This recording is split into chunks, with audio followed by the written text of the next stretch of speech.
seseorang yang sudah sampai usia 40 tahun, maka Allah mengingatkan dia untuk menyiapkan 5 bekal utama sebelum dia kembali pada Allah Subhanahu wa taala.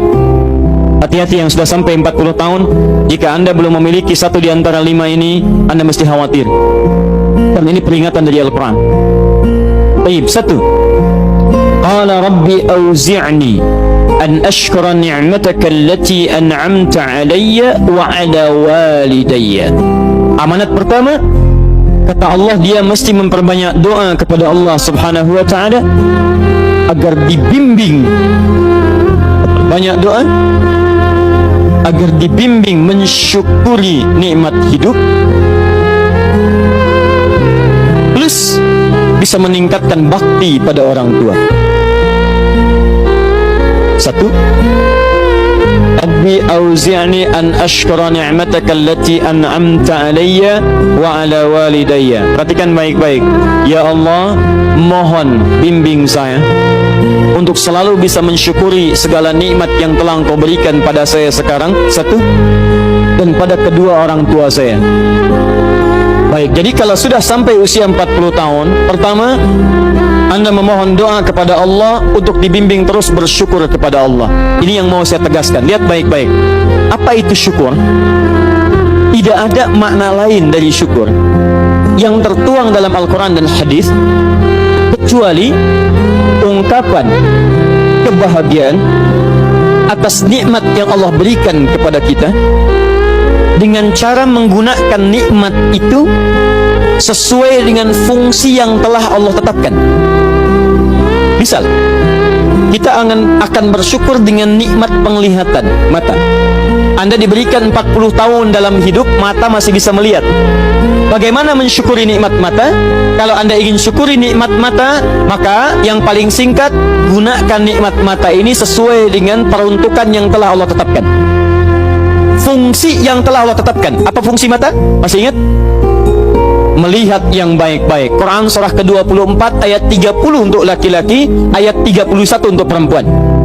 Qul lil mu'minina yaghuddu min absarihim. Katakan pada pria-pria yang merasa punya iman. Dengan iman itu dia yakin dengan akhirat. Wabil akhirati hum yuqinun. Karena yakin dengan akhirat dia sadar akan pulang dan dia tahu nikmat matanya akan ditanya oleh Allah Subhanahu wa taala. Katakan pada pria-pria yang yakin bahwa matanya akan ditanya oleh Allah. Quran surah ke-17 ayat 36. Innas sam'a wal basara wal fuada kullu ulaika kana anhu mas'ula. Setiap pendengaran Anda, penglihatan Anda, plus apa yang Anda fikirkan, satu saat akan ditanya, dipertanggungjawabkan di hadapan Allah Subhanahu wa taala. Karena itu kata Allah, katakan pada orang-orang yang yakin dengan itu semua, ghuddu min absarihim, matanya hanya boleh melihat yang baik-baik saja. Yang tidak baik palingkan. Ibu juga sama, ayat 31-nya. Wa kullil mu'minati yaghdudna min absarihinna. Katakan pada perempuan yang merasa yakin dengan Allah, yakin akan pulang, yakin akan ditanya, matanya hanya boleh melihat yang baik-baik saja menurut Allah. Yang tidak baik palingkan. Di ghaddul basar itu bukan nggak boleh lihat, Pak. Ghaddul basar itu silahkan lihat, tapi ketika yang dilihat tidak baik menurut Allah, maka palingkan dari itu semua. Ini tidak tepat, teman-teman sekalian. Anda hanya mengucapkan alhamdulillah ya, sampai sekarang penglihatan masih baik. Belum cukup. Baik itu dipakai lihat apa? Penglihatannya baik, tapi masalahnya yang dilihat baik tidak. Itu poinnya. Maaf, ada anak usia 4 tahun, Bu, Pak, tidak bisa melihat. Dalam tidak bisa melihatnya, dia masih mau menghafal Al-Quran. Namanya Mu'af. Tinggalnya di Asyut, adanya di Kaira, negaranya Mesir. Matanya nggak bisa lihat, tapi dia sampaikan pada bapaknya, Pak, saya ingin menghafal Quran. Saya ingin menghafal Quran. Kata bapaknya, kamu yakin? Saya yakin. Baik, keluarga sederhana, punya cuman motor yang sangat luar biasa tidak bagusnya. Dimodifikasi dashboardnya, menempuh jarak kisaran 20 km. Datang pada syekhnya, bapaknya kemudian membonceng, muadnya di belakang. Teman-teman sekalian, setiap berangkat datang pada syekh, dapat hafalan baru, bapaknya tulis ayatnya, disimpan di dashboardnya. Di jalan lihat ke sini, lihat ke jalan, lihat ke sini, lihat ke jalan. Mu'ad bacakan ayatnya, bapaknya mendengarnya. Secara singkat, tiba-tiba setelah itu fasenya berakhir, jadilah anak ini hafal Quran. Yang ngantar belum hafal Quran, yang diantar nggak bisa lihat hafal Quran. saking mudahnya Al-Quran, yang nggak bisa lihat bisa hafal Quran. Tapi bapaknya dapat pahala dari transferan anaknya. Perhatikan baik-baik. Begitu dibacakan Qurannya, bagus makhrajnya, viral kisahnya.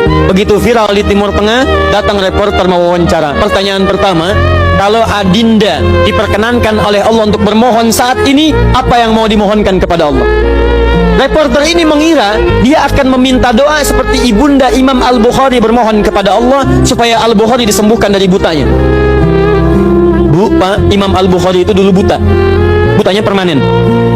Dilahir 2 tahun ayahnya meninggal, 4 tahun buta permanen. Nanti ada satu kejadian di situ yang dengan kejadian itu ibunya berdoa kepada Allah, anaknya menghafal Quran sampai di surat Qaf ya, ayat ke-22.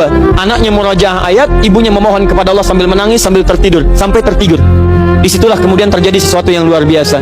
Seketika Allah sembuhkan Al-Bukhari kecil, matanya bisa melihat kembali. Karena kajian kita bukan di sini, lain waktu nanti saya terangkan. Anda yang punya kitab Fathul Bari, Syarah Sahih Al-Bukhari, beli jilid pertama, kitab Muqaddimah, halaman 634, paling kiri, paragraf yang ketiga, baris 1 sampai dengan 9. Anda temukan kisahnya. Nah, reporter ini mengira ini Mu'adz akan minta kepada Allah seperti Al-Bukhari kecil memohon kepada Allah, matanya bisa melihat lagi. Ternyata lihat baik-baik. Kalau saya diperkenankan bermohon kepada Allah dan permohonan saya dikabulkan, maka pertama saya akan mohon kepada Allah untuk tetap membutakan mata saya sampai dengan kiamat. Ya Rabb, mohon butakan mata saya sampai kiamat, karena dengan buta mata ini saya bisa menghafal Quran. Saya takut ya Allah, kalau saya melihat lagi, mata saya melihat maksiat dan hilang Quran dari hafalan saya. Anda bisa bayangkan, anak kecil 4 tahun, mata nggak bisa lihat, digunakan menghafal Quran. Dan dia takut kalau melihat matanya dipakai maksiat. Antum dikasih 40 tahun, 40 tahun, lebih daripada 4 tahun, lebih dari 14 tahun, Anda sampai 40 tahun, dipakai mata, dipakai apa mata Anda sampai dengan hari ini? Berapa maksiat yang telah Anda kumpulkan dari mata Anda itu?